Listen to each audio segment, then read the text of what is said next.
You know what this is, don't you? Of course you do. You read the title. It's the book review you've all been waiting for. Ladies and gentlemen, Perseus Jackson has returned to us.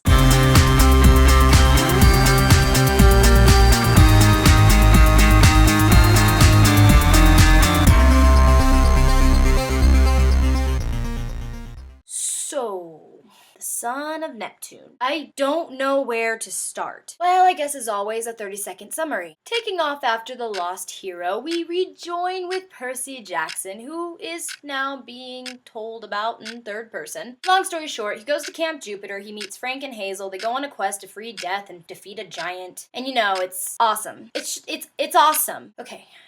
Can't let myself be biased because I have an insanely irrational crush on Percy Jackson. I can do this. Pros and cons. You actually thought there were going to be cons? Okay.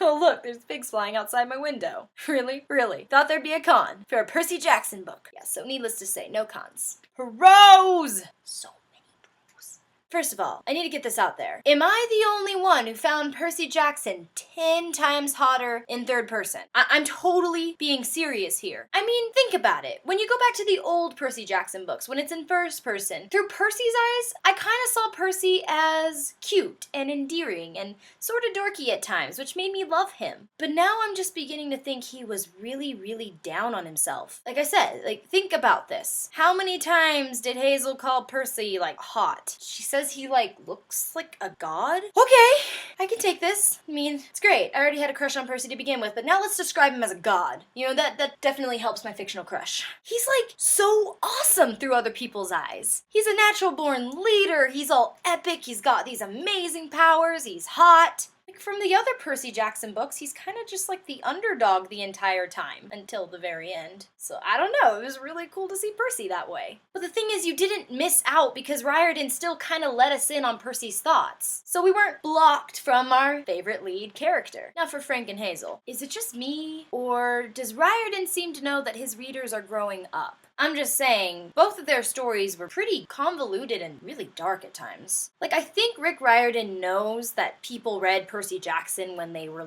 13, and now he knows it's been 5-6 years. These people have grown up. So I think he's working to make the stories a little more twisted, just a little darker. I'm totally cool with that. I totally welcome in the new characters. Raina, Octavian, Frank, Hazel, all amazing, interesting characters that had substance, had a reason to be there. Exactly what I like. All in all, the storyline, when you really think about it, was a lot different from the other Percy Jackson books. I mean, yeah, they go on a quest to beat a bad guy, but think about everything that happens in between. The backstories and all these connections to the other demigods in the Greek camp, and Hazel's past lives, and the fact that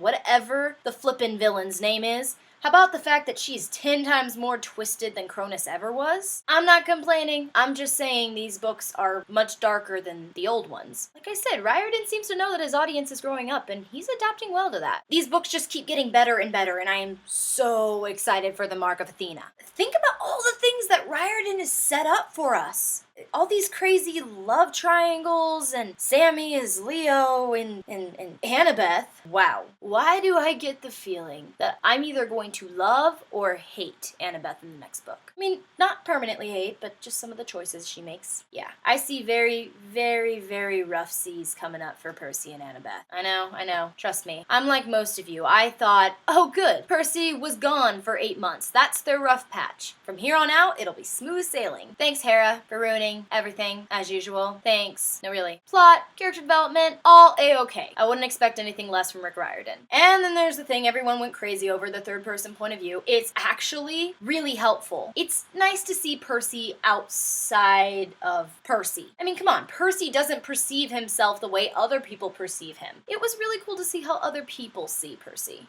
The best part about the Son of Neptune was realizing things that were kind of startling. Which brings me to a segment of this review that I like to call Surprising Things I Learned from the Son of Neptune. Leo as Sammy. Whoa, what? I didn't really think I was going to miss Piper, Leo, and Jason that much because I was so excited to see Percy again, but I really missed those guys. I really miss Leo. I don't want to wait another year for Leo. Percy Jackson can be romantic. Wait a minute. So Percy is able to tell when someone likes another person? He can actually pick up on hints? He can actually sense an impending relationship? Really, Percy? Really? Really? Percy Jackson and Jason Grace are actually a lot alike. Anybody else pick up on that? Like their leadership skills and the way they treat people and their thought processes? They could be like brothers or something. I smell a fan fiction. Don't do that. Don't do that. That wasn't an idea. Don't do it. Please don't do it. That would be really awful. Rick Riordan really loves love triangles. Let's see. Raina, Jason, Piper, Leo, Frank, Hazel. Percy is actually a really good driver if you're trying to escape a bunch of ogres. Percy is actually capable of giving relationship advice. What? I think my favorite part about The Son of Neptune were the developments in relationships. I really liked that brotherly bond that Percy had with Frank and Hazel. It was just so sweet. And then there's Nico and Hazel. That came out of nowhere, but okay, I like it.